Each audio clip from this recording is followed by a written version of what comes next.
Louisiana leads the nation in crawfish production. But heading into this year's season, months of high temperatures and dry conditions have devastated crawfish farms. Jeff Bennett spoke yesterday with one of our community's correspondents about the impact.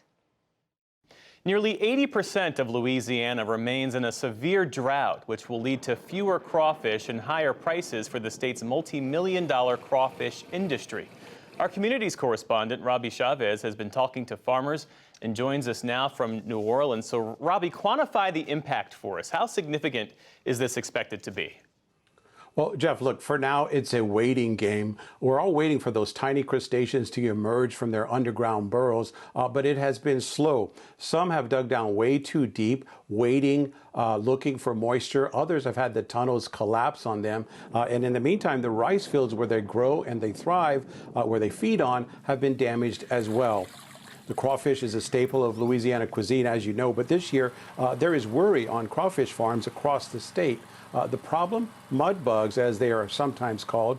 They don't have enough water to grow and thrive, and temperatures have been way too hot.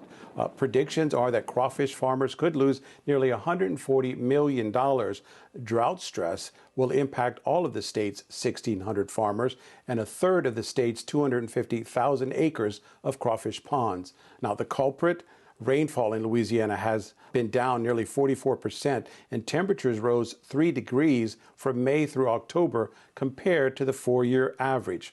As a result, there is some concern in the crawfish capital of the world that they'll take a significant financial hit, Jeff. And the peak season, as I understand it, runs from March to May, so time is clearly running out. How are farmers there coping? Well, look, we spoke with a fifth-generation farmer who's been hauling crawfish out of the pond since he was in high school. He can't remember anything like this for the last 30 years. Josh Trahan says he normally will farm 800 acres on his land. He's already lost half of that, and he says the financial losses started to add up even before the season started. In the past, without the crawfish, we couldn't survive. Crawfish was our backbone. The crawfish kept us floating, kept the cash flow going. Without a crawfish income this year, it's going to be a struggle, unless we get some kind of financial help down the road. And look, Robbie, you could argue that crawfish are Louisiana's culinary gift to this country. How does the shortage affect the community and the culture across Louisiana? Look, Jeff, in the short term, it's hard to imagine a spring without crawfish, but that looks like where we're heading at this point. As you know, right after Christmas, people start planning these traditional crawfish boils that start at Carnival. It lasts all the way through Easter and even beyond. We got a glimpse of what it would look like without these crawfish gatherings during the pandemic when the social gatherings were halted.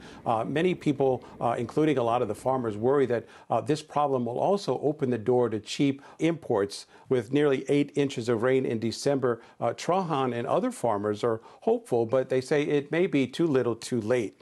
They're not seeing the new hatches, nor are they seeing the so-called mamas with eggs attached under the tail of the crawfish.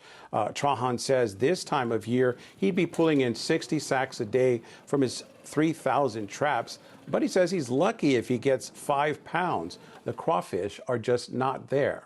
We lost 35–40% of our population due to the heat of the water we had this summer. I'm very worried because I rely on this. This is my living. Farmers argue that if their crops continue to be impacted by the changing climate patterns, they may need more protections from Congress, similar to those given to corn farmers and wheat farmers. Jeff?